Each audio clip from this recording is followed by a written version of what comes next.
Quazi here. Throughout the ages, there have been many different secret organizations that were said to have controlled society from the shadows, but none have gained more notoriety than the Freemasons. Now, what most people fail to realize is the fabric of our society is influenced by Masonic rites and rituals. Here's a shocking truth. As many as 14 US presidents have been Masons, and equally as many vice presidents. Masons have dominated the US Supreme Court from 1941 to 1971 and many other governmental organizations. Now, as of only the Senate Congressional Record of 1987, 41 members of the federal judiciary were Masons, 18 were senators, 76 were members of the House of Representatives, and at least 2 of these senators were 33rd degree Masons. It is clear that Masonic influence extends to the highest levels of American government. Masonic ideology runs within the veins of our society and dictates our everyday lives, and we don't even know it. What's even more interesting, though, is that it's very clear that some of the greatest minds in history were subscribers to Masonic ideology. Alexander Graham Bell, founder of the telephone, was an active Freemason.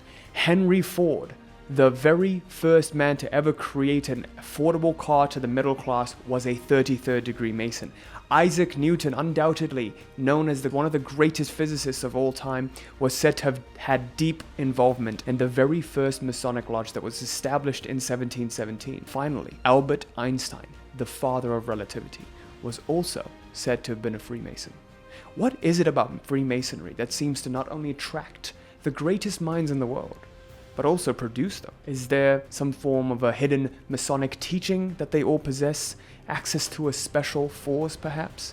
To understand better, let's understand the fundamental principle of Freemasonry. In the very first degree of Masonry, the entered apprentice degree, the very first declaration the aspirant must swear to is the following: do you seriously declare upon your honor that you believe in a supreme being to whom all men are accountable? Not only is each Mason required to swear that he believes in God, but the ritual actually requires the candidate to be devoted in prayer to the Almighty Father of the universe. Each Mason, from apprenticeship to the ultimate rank of 33rd degree Mason, goes deeper and deeper into his connection with God. It's no wonder that it seems that each of these inventors is connected to an ephemeral source of knowledge from which they receive their ideas. Now, what's even more fascinating is that each of these inventors are known for one main ability: their ability to sustain deep, focused periods of thinking and visualization. Take a look at Einstein. Einstein came up with the theory of relativity by conducting deep thought experiments during his time working as a clerk for the patent office. In one scenario, he was able to imagine riding alongside a light beam and wondered what happened if he were to observe a beam of light, which led to the development of the theory of special relativity. What if we could tap into these modes of visualization to connect deeper to source and materialize our goals? I believe that's what I've finally been able to figure out. And it all boils down to a simple 7-second visualization method known as the frame visualization method. In today's video, I'm going to share with you the frame visualization method that completely changed my life over the last few years, in hopes that it does the same for you. Let's get started.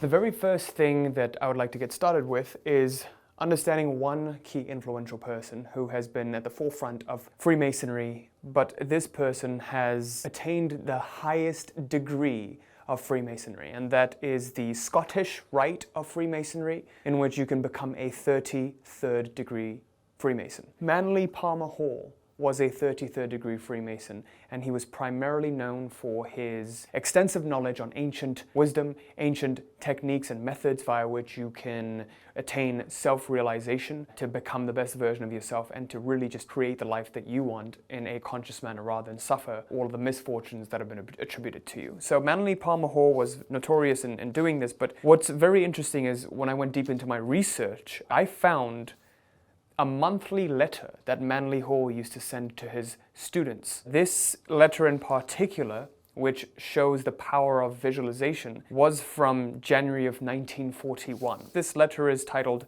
Disciplines of Meditation and Realization, so I want you to pay close attention to this. This is what he says throughout the letter. There must be feeling without emotion, visualization without fixation, and all must be bound together by an inclusive one-pointedness of purpose, which does not include any inference of limitation. And then he goes on to say, it depends for its success upon the capacity of the student to realize the identity of the parts of his own consciousness, as for example, that feeling and thought are one, that the things sensed and the power to sense are identical.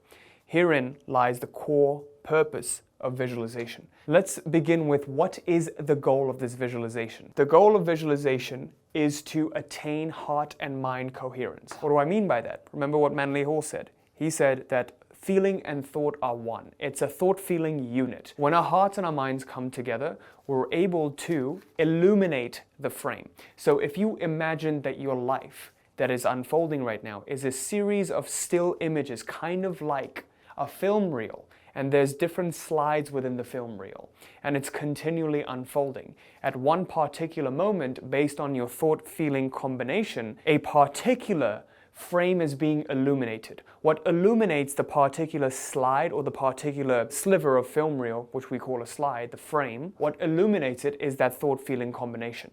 So when our minds and our hearts come together, we create an imprint within the universe. We basically speak the language of God or the universe in materializing one particular outcome. So for example, if you have something that you are afraid of, a particular situation that keeps recurring in your life, you keep attracting a certain kind of relationship in your life and you don't understand why, it's because every time you go through a situation like this, your immediate reaction to it is you think, oh, this has happened again, and you feel, damn, this feels so bad. The intensity of the feeling combined with the direction of thought is what says to reality, oh, this is powerful, this is strong, this is something that is desired. Because the universe can't discern between what's wanted and what's unwanted. It only looks at intensity of feeling. So whatever you feel grateful for or you love, you get an abundance of. Whatever you hate or you have a disdain for, you get an abundance.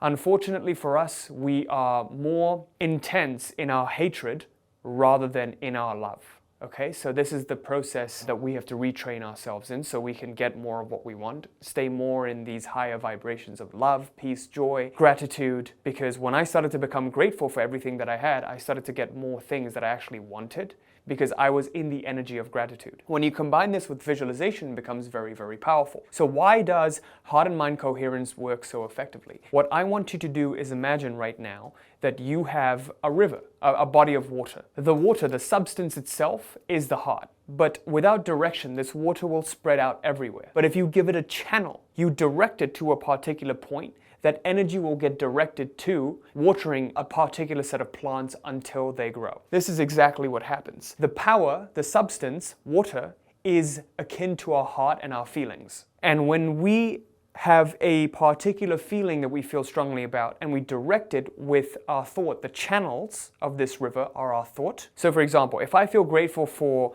all the money that I have and then I direct that in my vision to the money that I want and actually feel grateful for the money that I want to have happen now, I attract more of that money. Do you see how this is working? If I feel grateful for the things that I want to happen in my life, but instead of staying in that state of wantingness, I go to the state of it is going to happen, it's happening, it has already happened, it's done.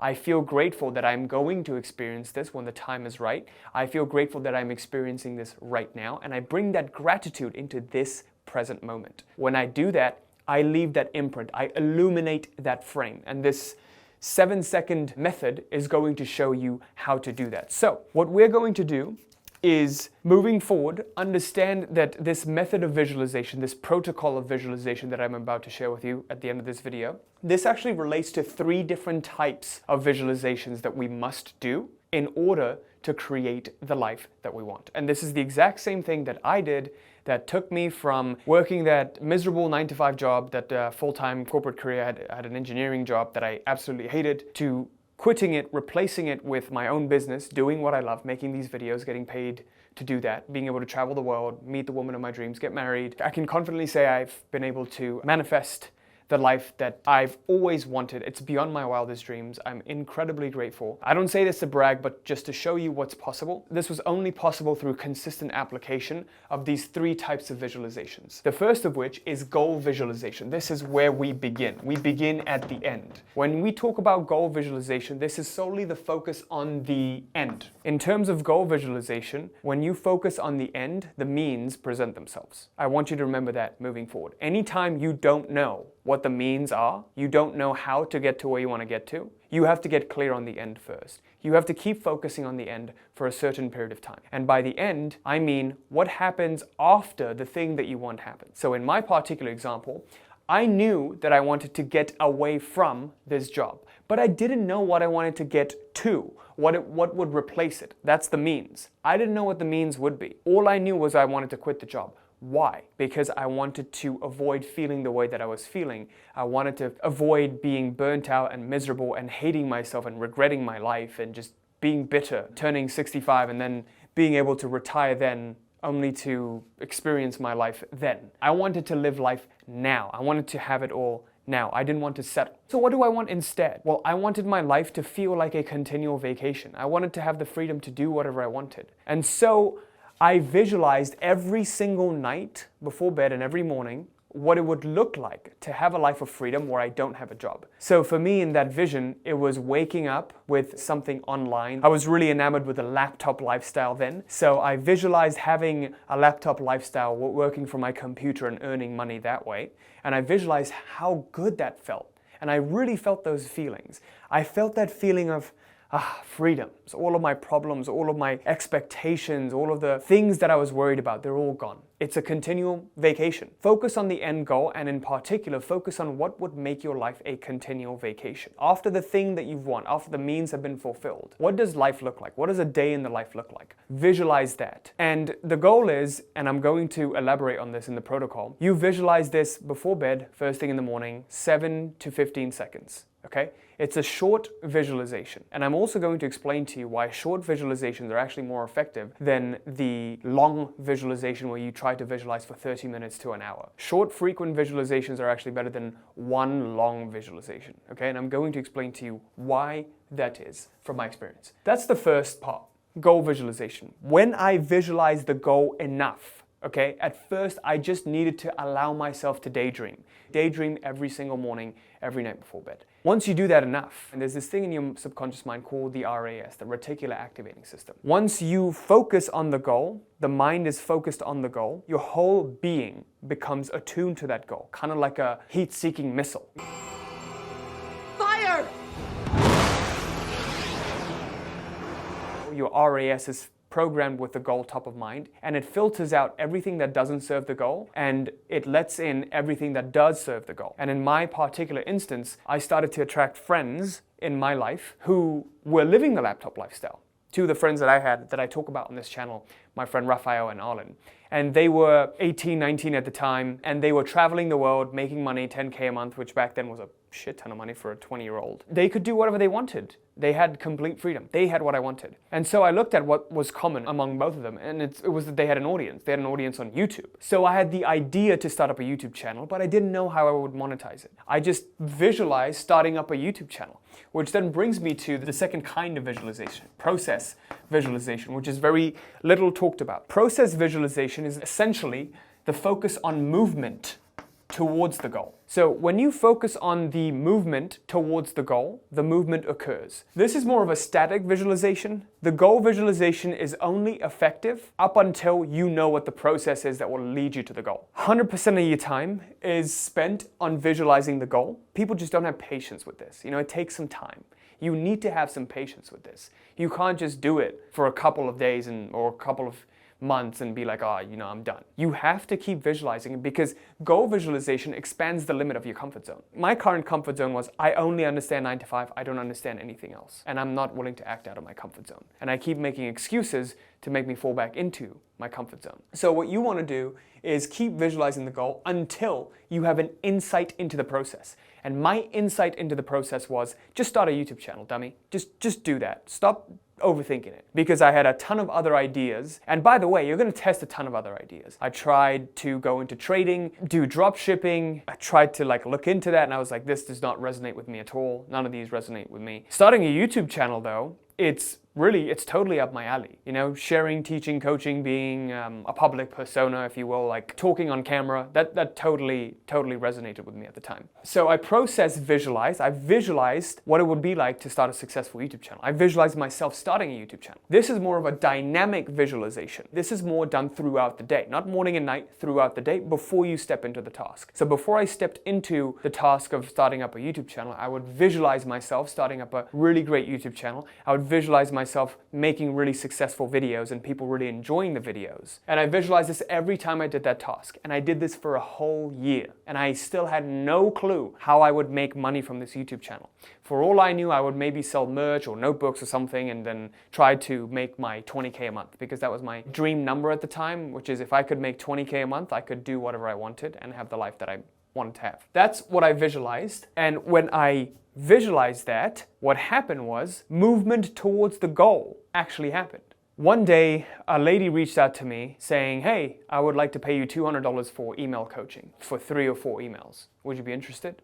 I was like, oh my God, I didn't even know this was possible. And I didn't know that people would pay me for coaching. I must be doing something right, must be, sharing something valuable. And so I was like, coaching is it. That was my big epiphany moment, because, I had no idea that I could do this. I had no idea that people would pay me for coaching. I had no idea that people actually paid for coaching. I thought maybe people don't really value this. I had a lot of limiting beliefs at the time. You can understand that I had to overcome those. And the way I overcame those was through visualizing the goals. Because once the goal is top of mind, then all of the limitations that prevent you from getting to the goal, they all of a sudden come to surface. So if right now in your life, you're noticing a lot of limiting beliefs coming up, that's actually a very good sign, because now they've come to the surface. You're aware of them. And in that awareness, as you stay aware of these limiting beliefs, they will dissolve. You will be able to act around them. You'll be able to act in spite of them. Okay, this is very, very important. When you notice your limiting beliefs, you're aware of them. This is a natural process. You don't have to dig for them. A lot of people try to dig for their limiting beliefs. They're like, oh, where's my limiting belief? No, just focus on the goal. Try your best to move towards the goal. Anything that's limiting you will come to the surface. I had a lot of limiting beliefs. I had a lot of doubts on starting up a coaching business. Like, oh, will people even pay for this? You know what? Let me just try it. That's the attitude that moves you forward. That carefree attitude of, you know what? I don't know what's going to happen. Let's just go ahead and try it. Just give it a whirl. That's all. And that's exactly what I did. This is all great, but there's a final piece that was always missing. And that final piece is identity visualization. And this is the focus on becoming, or the focus on who. When we focus on the goal, we focus on the what. When we focus on the process, we focus on the how. When we focus on the identity, we focus on the who. Who is it that I am becoming? Who must I be to effortlessly accomplish this goal? And so, throughout the day, when you step into these different tasks, when I stepped into these different tasks, I put on different hats, or I put on different identities. For example, when I make this video, I step into a different version of myself that is an effective communicator. I've created that version of Quazi. So in my mind, I visualize that version of me, and mentally, I step into that version of me. All of these utilize a very powerful principle of reality called the mirror principle. And I'm going to share that with you by the end of this video. For now, I want you to understand that when you create a mental picture of who you would be as you are accomplishing that 20K month, as you're creating the kind of relationship that you want or the health that you want to be in, there is a version of you that you see yourself being. So the question you have to ask yourself is, what is the goal? And who must I be to effortlessly live that goal as a baseline standard? So for me, I had to ask, if my baseline standard for reality was 20K a month, who did I have to be that 20K a month version of myself? And you will think about different qualities, all sorts of qualities, how you dress, what kind of foods you eat, what kind of company you keep, what kind of friends you have, what your social media account looks like. Everything will get aligned once you start to ask this question. If I were this 20K a month version of myself, how would I do this? If I were my highest self, how would I do this? That's the thing you need to focus on. So the key I want you to take away from this is ask, who am I being when I effortlessly accomplish this as a baseline standard? In this monthly letter, actually, Manly Hall calls this realization. And this is what he says. Realization is forever finding the right and abiding with it. So what you want to do is bring this ideal self into life by acting as if you were the character right now. What you would do is, once you've conceived of who you would be, imagine you're kind of getting possessed by this higher self that you've consciously created, your highest self, God, if you will. You are stepping into this highest self and you're letting that higher self take over and create that life for you. You have to become that version of you first before your reality catches up. The internal image must change before the external image reflects. You must smile before the mirror smiles back at you. So now what I would like to do is give you a protocol for this application and also explain to you the difference between a 7 to 15 second visualization, why that's more effective versus prolonged visualization. And I can do that with my good friend, I actually don't know him, but Andrew Huberman. I was watching a podcast with him and he was citing this scientific research that actually shows that short, frequent bursts of visualization is actually more effective than long, drawn-out forms. Protocol for application. So the first protocol is the goal visualization part, which I do morning and night. First thing in the morning when I wake up, I visualize the goal. Last thing before bed, as I fall asleep, I visualize the goal. Why then? Because your brain waves are different at certain times of the day. And in the morning, you're more in those alpha brain waves, slower brain waves. At nighttime, as you're falling asleep, you're also in slower brain waves. That means you're more receptive and your creative faculties are more alive. You'll notice that you can do creative work better in the morning and at night. There's a reason behind that, because your brain waves are different. During the daytime, you go into more higher frequency brain waves, which is more concentration, more doing administrative tasks, and you kind of have like a lull in the middle of the day. I don't know if you do, but around 1 p.m.-ish, I kind of have like a little lull, like I have to take a break. People are supposed to go for a nap, apparently. Other types of visualization, after you've done it morning and night, I recommend before tasks and throughout the day, doing frequent bursts of visualization of the identity and the process visualization. So, for example, if you are to step into a task that requires you to step into your ideal self. So let's say you're in a process of transitioning from your job to your business, right? When you step into your business, you visualize being that successful business owner that's making the kind of money that you want. If you were that, who would you be and how would you do this? And you step into that version of yourself. You imagine that you are already that version of yourself. You close your eyes, you visualize that for 15 seconds, that character that you're being, and you think and feel the feelings associated with being that. And then you step into the task. It's kind of like, the analogy I can give you is, you'll see certain golfers, what they'll do is behind the shot, they'll visualize the shot. They're visualizing the process. They're visualizing what they would like to see, the outcome, and they're visualizing what it feels like. And they're connecting this feeling to the picture that they have in their minds.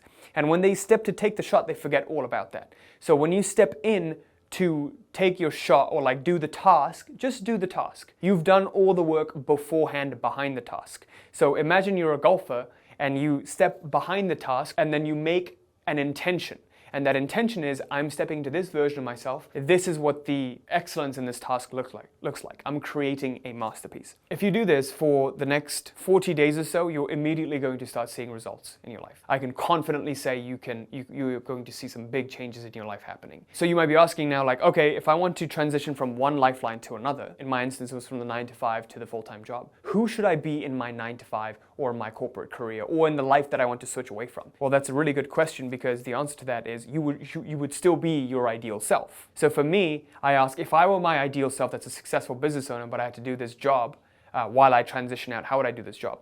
I would still do it to the bare minimum, because I would be working on my business and focusing more on my business. See, when you ask the right kinds of questions, the answers come up. You already know the answers. The difference is your answer is different from my answer, because there's no blueprint for your life. The only blueprint for your life is the one that you're creating. Your life is very, very unique and individual to you. Whenever some guru tells you like, oh, this is the blueprint for your life, this is how you should live, they're trying to sell you something.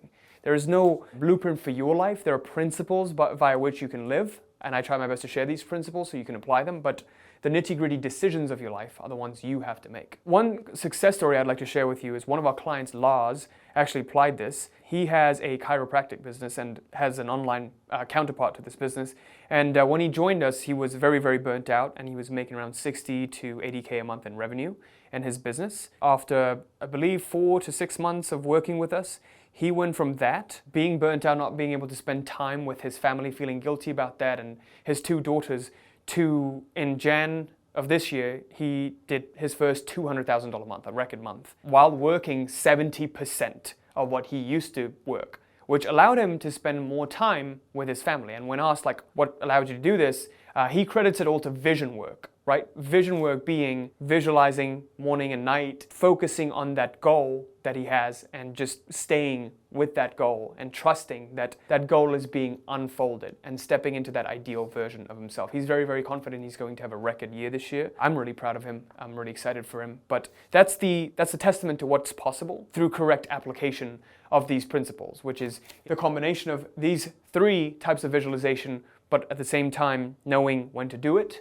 knowing the frequency, and eliminating all the obstacles that's preventing you from it. So the final thing I want to share with you is the mirror principle. With all of these, there's one main driver that drives visualization. It's known as the mirror principle. Once you fully understand these 4 main principles to the mirror, once you fully understand the operating principles of the mirror, you correctly create that internal image.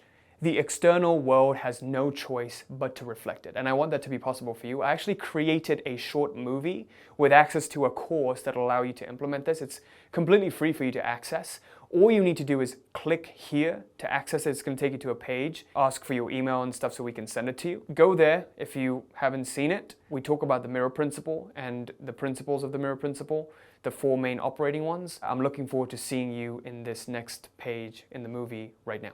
Thanks.